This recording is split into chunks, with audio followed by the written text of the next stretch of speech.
Hi, this is Mike from Mike's Unboxing Reviews and How To, and on today's video we take a look at the Thermaltake TGM i27FQ. This is a 1440p or Quad HD monitor supporting 165Hz, Fast IPS panel, a 1 millisecond grey to grey response time, also gets very close to 400 nits for the HDR 400 certification, although this one only technically is at HDR 10, but I'm not too sure why they didn't go for the HDR 400 certification. It certainly is bright enough and it certainly is punchy enough. So in today's review, we're going to go through, talk about some of the specifications of this panel, some of the accessories included, some of the cool features which are integrated into it, which you've possibly recognized already, such as the little bit of underglow we've got going on here. And also we've got a host of other features, including KVM support and many options when it comes to tilt, swivel, pivot, and all that kind of good stuff. We'll also be taking a look at some results from our open source resource time testing tool. I'm still kind of getting to grips with that tool, so don't take these results as being gospel, but they're the best I've got at the moment. So first of all, we should mention as well, this is actually Thermaltake's first, well, technically second, but this is their first real outing into the world of semi-professional gaming monitors. There's two versions available currently on the market. This one, the TGM i27FQ, which is a flat screen with a matte front finish. There's also a 32-inch curved version, which we've actually done a review of already, which we'll leave in the video description so you can check that as well. So if you want something maybe a little bit bigger, then that might be an option for you. Now, something which is actually also very intriguing is the massive pricing discrepancies on this in various parts of the world and at different times. Now, at the moment, the lowest price I've seen in the USA from Amazon is $268, whereas in the UK, the cheapest I've seen this going for was a special offer that was available at scan.co.uk, and it was down to an incredible price of £249, which is absolutely stellar. The actual MSRP for this in the States is $338, although as with anything, when it comes out for the first time, generally the prices do kind of equalise after a while based on sales and also the current environment. If you're looking for pricing and you're based here in the UK, I'll leave some links in the video description, and also for those of you around the world as well, so you can check out the local pricing to see what is going on near you. But do expect to see some very bizarre pricing. I have seen this as much as £399 here in the UK, and as much as $399 in the USA. So again, pricing is all over the place. If it's in and around the £250 to around about $270 price, I think it's absolutely stunning value for money for the quality you get out of this, and the image itself is very punchy, very vivid, and exceptionally bright, which I personally prefer. Next, we're going to go through what is actually included in the box. So obviously you get the monitor itself. There's also a very nice stand as well, which has the options for pivot, tilt, and height adjustment. So you've got -5 to +20 on the tilt. You've got 30 degrees of swivel, and when it comes to pivot, you've got 90 degrees. So if you wanted to, you can actually use this in portrait mode, should you wish to. For those of you considering actually ditching the stand altogether and going with a wall mount or some kind of arm, it does support VESA 75 mounting, and there are some screws included in the kit, which you're probably seeing for some B-roll we filmed a little earlier. When it comes to actually putting the monitor together, very simple indeed. The arm itself clips into the back. There's two little lugs at the top and it kind of folds into place. There is a little bit of lock on the back, so that locks it into position, and attaching the two legs is very simple with only 4 screws, 2 per leg. Inside you get all the usual things that you would expect. So there is a power cable, there's also a power supply which is currently plugged in, so I can't show you that. That is a 19 amp 95 watt unit. There's also included a pretty high quality DisplayPort cable. You get some extensions for the VESA 75 mounting. You also get a warranty policy guide, a user manual, and also there is a printed certification of the monitor. So these are actually calibrated at the factory. So when you get it out of the box, it's basically ready to go, other than a few minor tweaks, maybe turning on FreeSync, that kind of thing. Something which isn't included, which is actually a common thing amongst monitors these days, especially ones that support either KVM or some kind of pass-through for USBs. There isn't a USB type A pass-through cable, which you could connect to your monitor, which is a little bit of a shame. At this kind of price point, the more premium line, you would expect that to be included. Sadly, this particular instance, it isn't. So other features that this monitor has, which you may or may not see as a feature, but some people like it. If you're a kind of gamer and you enjoy this kind of thing, then it's kind of cool. So we do have RGB lighting on the back of the monitor. This fortunately can be turned off should you wish to. There's options for static colors and also the traditional rainbow puke, which I am somewhat of a fan of. Something else which you've got as well is a projected light, which actually comes out the bottom. So you can see there is the Thermaltake logo, which shines onto your desk should you wish to. Again, this is just a projector light. If you don't want it, you can disable it in the menu.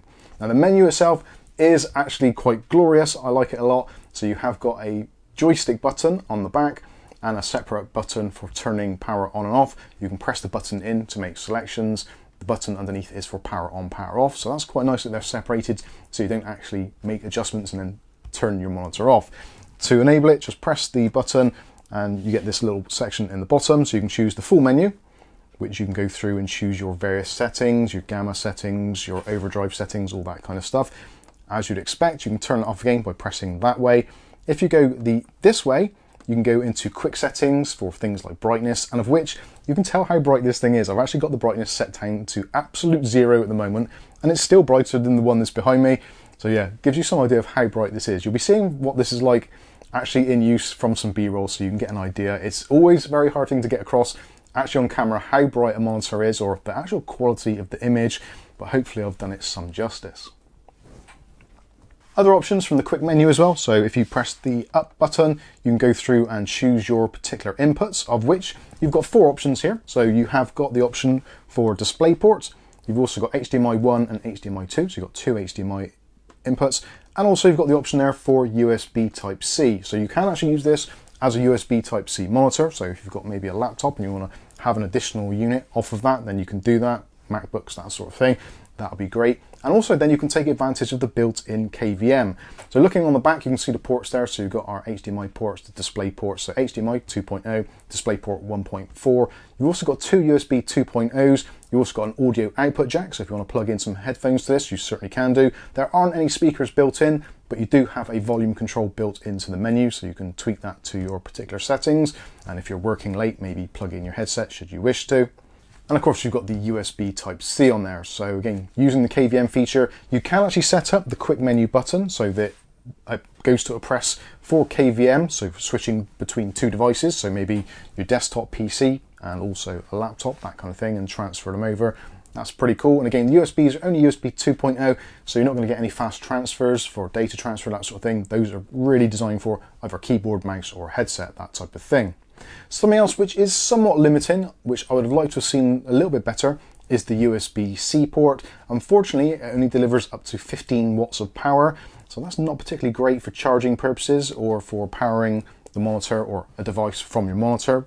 It's a little bit of a shame, so you're not going to have that single cable setup, unfortunately. But other than that, the monitor itself, actually, when it comes to using it, is an absolute joy, and the viewing angles are spectacular, as you'd expect to see from an IPS. So you've got 178 degrees. You've also got that swivel option there, so quite a lot of swivel available on there to twist it around. And as you can probably see, and I've done this from some B-roll as well, the image is as clear as anything regardless of the angle you're on. You've also got a little bit of tilt, so 20 degrees up or -5 down, depending how you want to do it, to maybe avoid reflections, that sort of thing. Although this is a semi-matte panel, so reflections are actually down to a minimum. You've also got the option for full rotation as well, so you can take it up to the top in the height, so you've got height adjustment as well, as you can see there. Unfortunately, I'm banging the camera around, and you can swivel this around again. We've done this from some B-roll, and also you can set it up so there is actually cable management through the rear channel, which you probably can't see quite at the moment, but the cables, as you can see, are hidden. There's nothing showing out the back, and it's all tucked in very nicely. So again, if you want to use it in this orientation, you can do, although I think personally it's probably a little bit of a waste. So when it comes to the actual image, again, like I said, it's really nice and punchy, nice and vivid, and actually quite a fast response time as well, as you'd expect from 165 Hz. There's also overdrive settings as well, which personally, after my testing on this, I would suggest if you are going to use this, rather than have it in the standard profile, maybe notch it up a little bit to the faster preset, where there isn't as much overshoot, and it does benefit in terms of response time. If you put it on the fastest one, it's not great. To be honest with you, there's an absolute ton of overshoot, and it's not ideal. For me personally, using it and playing games, I found the middle preset to be the best, as is generally the case for most monitors these days. When it comes to the colours, again, we've got a really nice spectrum of colours there, and you've also got Adobe RGB and also sRGB modes built into the panel. Also, if you want to, you can knock it up into gaming mode, in which case everything gets a lot brighter and a lot more punchy and starts overdriving automatically. You've also got the option there, so if you want a little bit more colour accuracy for possibly for working purposes, like using Premiere or something where you need accurate colours, you also got 95% of the DCI P3 gamut as well, which is yeah, pretty good. Again, for a panel of this size with this specification, that is pretty high. Generally, they tend to be around sort of like 90 to 93 mark, so 95% is a nice increase there. Next, we can take a look at some gaming performance and also some video work as well. So let's take a look at actually some video. So if you're going to be using this primarily for consumption, watching YouTube videos, again, it's going to be absolutely fine. You're not going to have any problems there. And the color is absolutely excellent, again, from multiple angles, depending where you are. And even whether you've got bright studio lights on or if you're watching it in the dark, the up to 400 nits of brightness really do come into effect there. So yeah, regardless of how you're using it, it's going to look really bright and crisp. When it comes to the colours as well, if you're looking at nighttime scenes where you've got loads of colours, it looks really nice and very crisp. You're not going to get the inkiest of blacks on this, even though it is an IPS panel. You don't have localised dimming, so there isn't going to be those really deep, dark blacks. But in my use, I've not really noticed a great deal of difference, and it was in no way distracting. When it comes to gameplay, no problems there at all. Playing some car games on here, as you'd expect, it's a gaming monitor to some extent, and it does an absolutely great job. FreeSync Premium is supported, as is G-Sync. Now, it isn't a G-Sync certified as such, so it hasn't got a NVIDIA G-Sync module in there. So if you enable that in your NVIDIA driver, you're not going to have any problems at all, and it's very nice, very smooth, and very silky. You don't necessarily get the 1 millisecond gray to gray response time here, because that is a kind of a weird thing. A lot of manufacturers say it, and it's not entirely accurate, but we're getting down here as low as 2 milliseconds as our best case scenario. You will have to dial in your settings a little bit to get the best results. So there you go, there are my thoughts and findings with the Thermaltake TGM i27FQ. Not the easiest of names to remember, but overall, yeah, I think this is a fantastic panel. I very, very much enjoyed my time with it. Unfortunately, this is only a loaner, so it does have to go back to Thermaltake, unfortunately, for the rest of the review cycles. And no doubt you'll see other of your favorite YouTubers reviewing this and giving you their impressions. But I would say overall, I am impressed. My only consideration would be the fact that the one thing, you don't get the USB cable for the pass-through for the KVM, which is unfortunate. And also, I think it would have been very nice to see a more stable pricing structure for this from the get-go. Like, we've seen various prices, although it would be very nice if they stick to the lower ones we've seen, around about £250 here in the UK, and around about $270, which I think is a very nice price for this kind of panel. When it starts creeping up more than that to over the 300 mark, I think you do have to look seriously at other alternatives, as you should do anyway, and check out other reviews.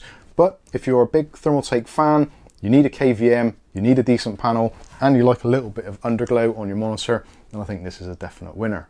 So there you go, that's been the Thermaltake TGM i27FQ. I've been Mike, this is Mike's Unboxing Reviews and How To, and hopefully we'll catch you in the very next video. Thanks for watching.